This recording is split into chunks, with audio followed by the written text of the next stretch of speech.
দূর, ফোনটা কাজই করছে না। একটা ফোন কেনার দরকার নতুন, কিন্তু হাতে তো একটাও টাকা নেই। কি করে ফোন কিনবো? একটা যদি টাকা ছাপানোর মেশিন হতো তাহলে ভালো হতো। হে ভগবান, আমাকে একটা টাকা ছাপানোর মেশিনই দাও তুমি। এইটা, এটা দিয়ে কি করে টাকা ছাপানো হবে? ঠিক টাকা দেখতে পাবো। টাকা দেখতে পাবো কি করে? চোখে ডান হাতে। চোখ বন্ধ করবো? ডান হাতে। ডান হাতে? দেখি চোখ বন্ধ করে কেমন টাকা ছাপাই।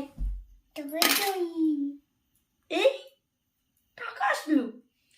বাবান, তুমি আমাকে ভিখিরি বানিয়ে দিয়েছো। টাকা দাঁড়া বদমাইশ, তুই দাঁড়া, তুই দাঁড়া।